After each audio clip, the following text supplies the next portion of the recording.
Bonjour à tous, on va voir aujourd'hui 16 signes que vous êtes mature émotionnellement. Alors, on va commencer par l'inverse. Qu'est-ce que ça veut dire que d'être immature émotionnellement? C'est quelqu'un qui n'est pas responsable, qui va dépendre des autres, qui va souvent se comporter comme un enfant. Si jamais dans une discussion ça ne va pas exactement dans son sens, il va s'énerver, se fâcher, un peu comme un enfant qui aurait 5 ou 10 ans pourrait le faire. Alors, ce n'est pas forcément une maturité qui est en rapport avec l'âge. On pourrait se dire, ben voilà, quand on est enfant, on est immature, et puis quand on est adulte, on devient mature émotionnellement. Ce n'est pas forcément le cas. On peut être immature émotionnellement toute sa vie. Vous avez forcément dans votre entourage des gens qui vous font penser à ceci. À chaque fois qu'on les invite en soirée, il y a un problème avec eux. Ils ne comprennent pas les dynamiques émotionnelles de la soirée. Ou alors, ça peut aussi se développer très tôt. On peut être très mature déjà, dès 15 ans, 16 ans ou 18 ans. C'est quelque chose qui se travaille et c'est quelque chose qui nécessite de la compréhension de soi-même et de la compréhension des autres. Avant de démarrer cette vidéo, si vous le souhaitez, abonnez-vous à la chaîne, cliquez sur je m'abonne puis sur la cloche qui est juste à côté. Faites le quiz qui s'appelle est-ce que cette personne est perverse narcissique? Un pervers narcissique est une personne qui est totalement immature émotionnellement d'ailleurs au passage. Et si vous avez un problème dans votre vie amoureuse, cliquez en dessous sur le lien pour appeler une personne dans mon équipe. C'est juste en dessous, il s'appelle Thierry, comptez un jour ou deux pour avoir un rendez-vous et c'est gratuit. Alors, le tout premier signe qu'on est mature émotionnellement, c'est qu'on ne s'en veut plus des erreurs de notre passé. Par exemple, vous avez dit quelque chose qui était bête devant toute une foule de copains il y a 3 ans ou 5 ans. Vous vous êtes trompé dans votre travail, vous avez présenté quelque chose qui était faux, vous avez été sûr de vous dans une soirée sur un point et tout le monde s'est moqué de vous juste après. Vous avez été habillé n'importe comment, il s'est passé quelque chose, vous ne vous en voulez plus. Vous avez fait le mauvais choix il y a 3 ans, c'est pas grave, personne n'est parfait et vous l'acceptez. Charles Pépin a dit il faut accepter les vertus de l'échec. Parfois, échouer, se tromper, c'est aussi ce qui fait progresser. Il est nécessaire d'échouer plein de fois pour pouvoir réussir quelque chose dans la vie. Deuxième point qui montre que vous êtes mature émotionnellement, c'est que vous savez que la roue tourne. Alors oui, peut-être qu'aujourd'hui, dans votre vie, il y a des problèmes. Tout n'est pas parfait. Et peut-être que plus jeune, vous auriez été jaloux de votre voisin ou de vos amis qui avaient bien réussi dans ce domaine. Sauf que vous savez aujourd'hui que les choses changent, c'est-à-dire qu'en gros, ça peut aller mal pour moi aujourd'hui et très bien pour l'autre demain. Et puis demain, ça peut être totalement l'inverse.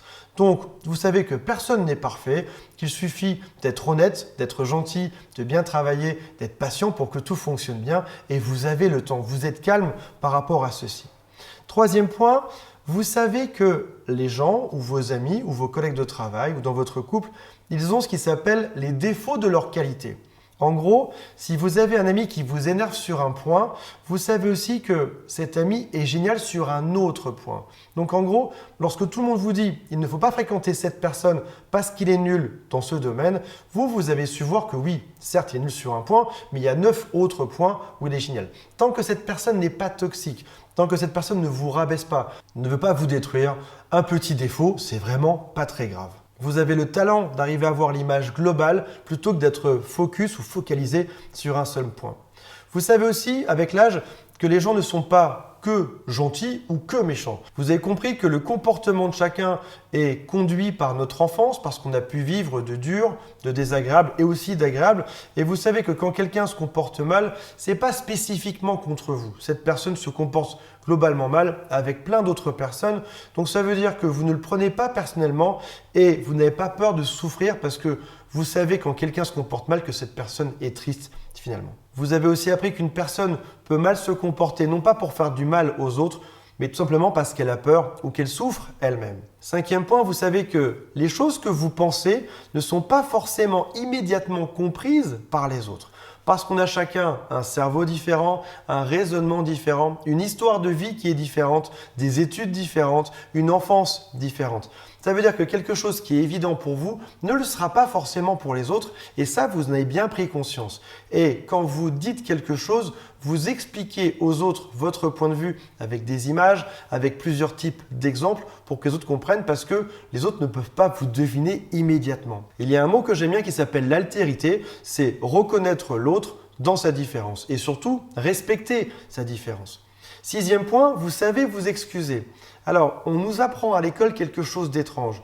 On nous force à avoir toujours raison. Si tu as tort, tu auras une mauvaise note. Si tu te trompes, tu auras une mauvaise note. Tu seras nul, tu n'auras pas un bon point, tu n'auras pas ton diplôme, tu n'auras pas un métier par la suite. parce que l'école favorise ceci. Et avec l'âge, tu as compris que se tromper, c'était quelque chose de totalement humain. Tu as appris que tout le monde fait des erreurs et que l'important, c'est pas de commettre des erreurs, mais de savoir les reconnaître par la suite et d'essayer de ne pas les refaire une deuxième fois. Une personne qui est immature émotionnellement ne saura jamais reconnaître ses fautes et va rester bloquée dessus, va rester bornée sur ça. Elle va dire non, j'ai raison de penser comme si, même si elle sait qu'elle a tort. Et du coup, elle est mal vue par les autres et elle ne progresse pas dans sa propre vie. Septième point, vous vous appréciez vous-même. Alors pas parce que vous êtes parfait, pas parce que vous êtes ultra génial, simplement parce que vous savez que tout le monde a des qualités et des défauts. Et aujourd'hui, vous connaissez les vôtres.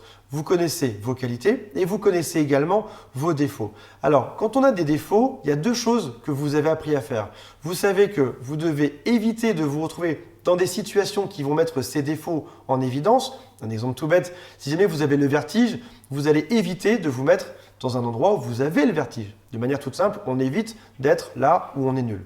Et la deuxième chose, vous avez aussi appris à vous entourer. Si jamais quelqu'un vous attaque, par exemple d'un point de vue juridique ou professionnel, vous savez vous entourer d'un conseiller, d'un avocat, d'une personne qui sait faire ça beaucoup mieux que vous. Donc en gros, vous savez éviter les lieux qui donnent naissance à des problèmes par rapport à vos propres défauts et si jamais vous ne pouvez pas éviter les problèmes, vous allez vous entourer de la bonne personne. Huitième point, vous comprenez enfin vos parents. Peut-être qu'étant jeune, vous avez tout fait pour leur plaire. Peut-être qu'étant jeune adulte, vous les avez détestés de ne pas avoir été parfaits. Et aujourd'hui, en grandissant, vous comprenez qu'être un parent parfait, c'est impossible et qu'ils ont fait du mieux qu'ils pouvaient avec ce qu'ils avaient. Neuvième point, vous comprenez plein de petites choses sur la nature humaine.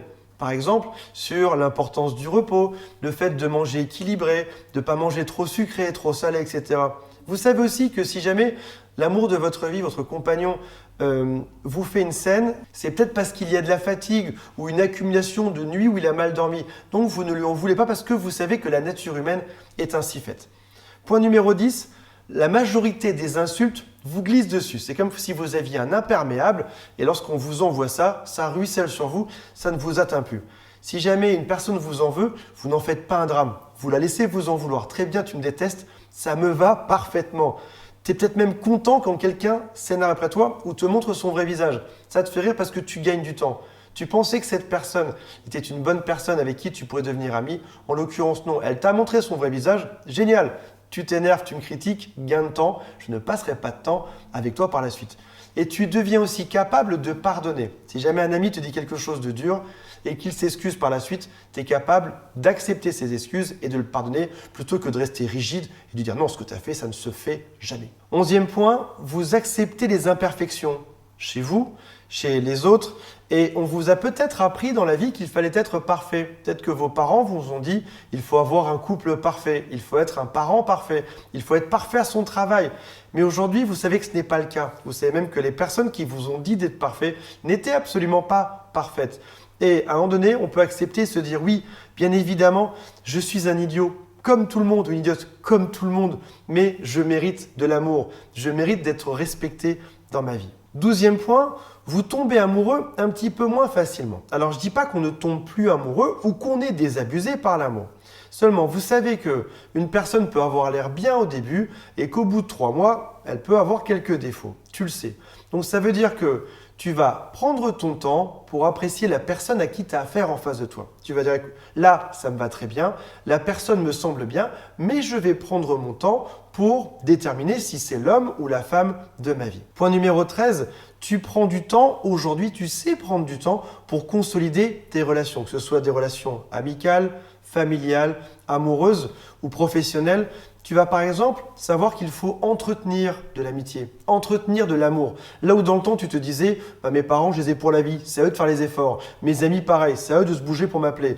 Ou dans mon couple, si on s'aime c'est suffisant. Non, aujourd'hui tu sais que ses amis il faut les appeler. À sa famille, il faut aussi leur dire qu'on les aime si jamais c'est le cas. En amour, il faut aussi donner des preuves d'amour aux autres. Donc, tu cherches peut-être moins de monde, mais plus de relations de qualité et tu vas apprendre à donner aux autres sans forcément recevoir en échange. Et tu pensais que ce n'était pas nécessaire étant plus jeune parce qu'à un enfant, on lui donne tout. Ses parents lui donnent tout sans rien échange. On te donne même des amis à l'école, etc. Tu n'as rien besoin de faire. Et là, tu apprends qu'il faut travailler un peu pour entretenir ce que tu aimes. Point numéro 14, tu sais passer du temps tout seul. Alors je ne dis pas d'être tout le temps tout seul, enfermé chez soi, dans un sous-sol, mais tu sais, certains soirs, rester tranquillement chez toi, prendre soin de toi, de ton intérieur, de ta propre vie. Tu n'as pas besoin de voir tout le monde tout le temps. Tu n'as pas besoin d'écouter les névroses des autres et de partager les tiennes en permanence. Oui, tu sais le faire de temps en temps, mais tu sais aussi équilibrer la chose et prendre soin de toi, faire du sport, te nourrir correctement. Point numéro 15, tu comprends que ton bonheur n'est pas lié à l'argent. Quand tu étais plus jeune, tu pensais que tous ces objets te rendraient heureux. Une belle voiture, un grand château, etc. Il y a une étude qui montre que une nouvelle voiture, au bout de 17 jours, c'est la même chose. Que ce soit une Ferrari ou une Smart, c'est à peu près la même chose. Au bout de 17 jours, on s'y est habitué. Alors peut-être pas une Ferrari, une Smart, mais en tout cas, mettez-moi en commentaire si vous préférez une Ferrari ou une Smart. J'attends vos commentaires juste en dessous. Le bonheur, quand on était jeune, on l'a cherché à l'extérieur, en jouant avec des jouets, avec des choses physiques, en ayant plein de copains, en allant se promener. Avec le temps, tu arrives à trouver ton bonheur à l'intérieur de toi. Ça, c'est un grand signe de maturité émotionnelle. Tu apprends aussi à trouver du bonheur dans des petites choses, en allant te balader, en cuisinant, en faisant des choses juste pour toi. Tu vas trouver du bonheur dans le chemin. Point numéro 16, tu ne cherches plus à être tout le temps apprécié. Dans le temps, tu avais besoin d'être validé par les autres. Mais finalement, c'est normal, parce que tes parents t'ont validé quand tu étais petit, parce que l'école t'a validé quand tu étais jeune également. Aujourd'hui, tu n'en as plus besoin. Tu me dis que je suis nul, je m'en fous. Tu me dis que je suis génial, merci, mais ça ne change pas grand-chose à ma vie. Tu peux aussi trouver du bonheur à dire de manière franche ce que tu penses aux gens. Alors, moi, j'ai une grand-mère qui était comme ça, qui était très, peut-être même trop directe. Elle avait un malin plaisir à dire tout ce qu'elle pensait aux gens. Ta coupe de cheveux allait pas, tes fringues allaient pas, ce que tu as dit était nul, elle te le disait directement et elle se marrait juste après. C'est un raccourci agréable de ne pas chercher à être tout le temps apprécié, mais de juste dire ce qu'on pense sans mettre aucun filtre dessus, sans forcément dire des choses méchantes ou faire de la peine aux gens. Mais vous savez aujourd'hui avec le temps écouter la critique quand on vous en fait et vous savez aussi faire des critiques aux gens de manière gentille, dans un cadre constructif. On ne fait pas une critique juste pour descendre quelqu'un, on fait des critiques qui sont constructives. Voilà mes amis, dites-moi sur 16 points combien vous en avez listé qui vous correspondent et on se retrouve très prochainement pour une nouvelle vidéo. Salut à tous, bye.